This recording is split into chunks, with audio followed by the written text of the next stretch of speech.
Okay अच्छा, आपने notice किया होगा कि मैं अपनी वीडियोस में सिर्फ एक प्रोडक्ट को प्रमोट करता हूँ और वो है स्टेक। स्टेक बेसिकली एक ऐसा प्लेटफॉर्म है जो आपको फ्रैक्शनल ओनरशिप की बेस के ऊपर दुबई रियल एस्टेट में इन्वेस्टमेंट का एक मौका फराम करते हैं। अक्सर लोग मुझसे पूछते हैं कि यार ये सेफ़ है कि नहीं है, और इसकी क्या गारंटी है कि ये हमारे पैसा लेके कि भागेंगे नहीं। तो काफ़ी रिस्क इन्वॉल्व है ना। लेकिन इसका मैं आंसर करना चाहता हूँ इस वीडियो के अंदर। देखें, स्टेक जो है वो दुबई की जो फाइनेंशियल सर्विस अथॉरिटी है DFSA, उसके अंडर रेगुलेटेड है। इसका मतलब ये है कि उनको तमाम रेगुलेशंस पूरी करनी पड़ती हैं टू बी कंप्लाइंट। ओके, और दुबई उन चंद ऐसे शहरों में शामिल है जहाँ पे जो लॉज हैं एटलीस्ट फॉर फॉरेनर्स वो बहुत स्ट्रिक्ट हैं। ठीक है, तो एक तो ये बात है कि वो DFSA के थ्रू रेगुलेटेड है। सही है, यानी कि वो कोई अनरेगुलेटेड एक्सचेंज नहीं है जो कि FTX की तरह साइड में चल रहा है और उनका जब चाहे वो पैसा लेके भाग जाएं और आपके पैसे के साथ कुछ भी करते रहें। ऐसा नहीं हो सकता। तो वो रेगुलेटेड है, इसका मतलब उनको कंप्लाइंट रहने के लिए रिक्वायरमेंट्स पूरी करनी पड़ती हैं। That's number one. Number two is उनका जो कॉन्सेप्ट है ना वो थोड़ा सा यूनिक है। वो इस तरह से है कि सिमिलर तो है वो रीट के साथ, यानी कि रीट जो है रियल एस्टेट इन्वेस्टमेंट ट्रस्ट, उससे सिमिलर है लेकिन उससे काफ़ी डिफरेंट भी है।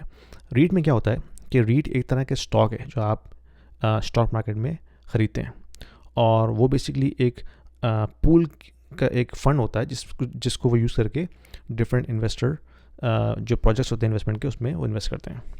और रीट जो है वो लिक्विड होता है, आप जब चाहें बेच दें, आपने आज ख़रीदा कल बेच दें।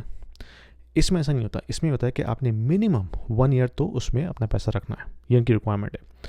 और जब आप बाय करते हैं तो आप बेसिकली किसी प्रॉपर्टी के अंदर ओनरशिप ले रहे होते हैं। यानी कि अगर आप जो लिंक मैंने आपको दिया है अपनी बायो के अंदर उसमें आप जाएं, और अगर आप उस लिंक से साइनअप करते हैं तो आपको $200 का फ्री क्रेडिट मिलता है। 200 दिरहम का, सॉरी नॉट डॉलर का, दिरहम का फ्री क्रेडिट मिलता है ताकि आप उसको यूज़ करके उनकी प्रॉपर्टीज़ में इन्वेस्टमेंट कर सकें। तो जब आप साइनअप करते हैं उस लिंक को यूज़ करके, तो होता ये है कि आप बेसिकली एक प्रॉपर्टी सिलेक्ट करते हैं। उनके पास बहुत सारी प्रॉपर्टीज़ होती हैं। आपने सोचा कि मैंने मरीना में एक प्रॉपर्टी उसमें इन्वेस्टमेंट करनी है, आप उसमें इन्वेस्टमेंट का ऑप्शन सेलेक्ट करते हैं, अपना क्रेडिट जो फ्री क्रेडिट है वो यूज़ करके प्लस अपना जो कैपिटल है वो डाल के, लेट्स से आपने 1000 AED की इन्वेस्टमेंट कर दी। अब जब इन्वेस्टमेंट हो जाती है तो जब प्रॉपर्टी फंड हो जाती है पूरी, फिर आपको एक शेयर सर्टिफिकेट इशू होता है जो आपको प्रूव करता है कि आपने इतने शेयर्स बाय किए हैं इस कंपनी से। प्लस जब वो प्रॉपर्टी पूरी ट्रांजैक्शन हो जाती है उसकी, तो फिर आपका नाम जो है वो टाइटल डीड पे लिखा जाता है। यानी कि आपको एक तरह से फुल ओनरशिप मिलती है फ्रैक्शनल बेसिस के ऊपर।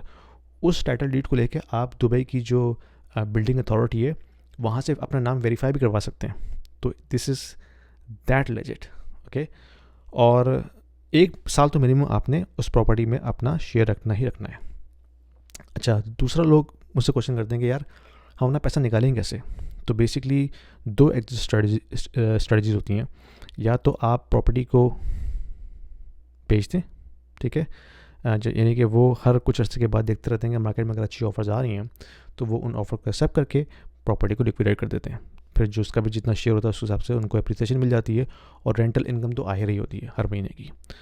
एक तो ये ऑप्शन होता है। दूसरा ऑप्शन ये होता है कि हर साल वो 2 एग्जिट विंडोज़ अनाउंस करते हैं, मई में और नवंबर में। लेकिन 1 साल आपने इन्वेस्टमेंट ज़रूर रखनी है उसके अंदर। यानी कि आपने अगर इस साल इन्वेस्टमेंट की, नेक्स्ट ईयर जब 1 साल आपका पूरा हो जाएगा, फिर जो भी नेक्स्ट एग्जिट विंडो अनाउंस होगी, चाहे वो मई में हो या नवंबर में हो, आपको उसमें ऑप्शन मिलेगा कि आप अपना शेयर जो है उस वक्त बेच सकते हैं। जब आप बेचते हैं तो प्रॉपर्टी तो रहती है, लेकिन कोई और बंदा आपसे अपना शेयर ख़रीद लेता है। ठीक है, वो ओपन मार्केट में आप अपनी जो शेयर्स हैं वो लिक्विडेट करते हैं, अगला जो बायर होता है वो आपसे आपका शेयर ले लेता है, and you can liquidate your funds. तो इस तरह से 2 ऑप्शन हैं आपके पास। तो ये एक बहुत अच्छा डिवर्सिफिकेशन के लिए ऑप्शन है। मेरी खुद की इन्वेस्टमेंट उसके अंदर, और ऑफ कोर्स मैं उसमें कोई $1 लाख तो नहीं डाल दूंगा, लेकिन मैं $10,000 $20,000 का मेरे पास एक्स्ट्रा पड़ा है। I think it's better to invest into it versus keeping money in the bank account. या आप GIC में भी डालते हैं, GIC आपको कितना देता है, 3% मुश्किल से देता है। ठीक है, और अब रेट्स कम हो रहे तो GIC के रेट मज़ीद कम होंगे। और तीसरी चीज़ ये है कि दुबई की जो करेंसी है AED, वो US डॉलर के साथ हार्ड पैक्ड है, यानी कि कोई FX रिस्क नहीं है। और अगर आप कनाडा में बैठे हुए हैं तो कैनेडियन डॉलर तो भाई दिन भर दिन अपनी जो वैल्यू है वो खोता चला जा रहा है। तो अगर मैंने अपना पैसा सेव करना है तो सबसे पहले मैं अपने कैनेडियन डॉलर को कन्वर्ट करूँगा किसी ऐसी करेंसी में जो एटलीस्ट बरकरार है, लाइक यूएसडी। और एईडी में इन्वेस्टमेंट करने का मतलब यही है कि आप बेसिकली यूएसडी में इन्वेस्टमेंट कर रहे हैं, तो उस लिहाज से एफएक्स रिस्क से आप जो है बचे हुए हैं। तो मेरे हिसाब से एक बहुत अच्छी इन्वेस्टमेंट ऑप्शन है, ठीक है। हर इन्वेस्टमेंट में रिस्क होता है, ठीक है, इसमें भी रिस्क होगा ऑफ कोर्स, लेकिन अगर आपके पास डाइवर्सिफाई करने के लिए कुछ एक्स्ट्रा कैपिटल है, I think it's not a bad option, ठीक है। ट्राई कीजिए इसको, और कोई क्वेश्चन हो तो मुझसे पूछिए, और जो लिंक है वो बेसिकली मेरी बायो में है, आप उसमें जाइए, वहाँ पे जो लिंक आपको नजर आएगा दुबई फ्रैक्शन ओनरशिप की बेस पे जो स्टेक इन्वेस्टमेंट है उसको क्लिक करेंगे। जैसे आप क्लिक करेंगे आपको 200 दिरहम का फ्री क्रेडिट मिलेगा, you can use it and invest it.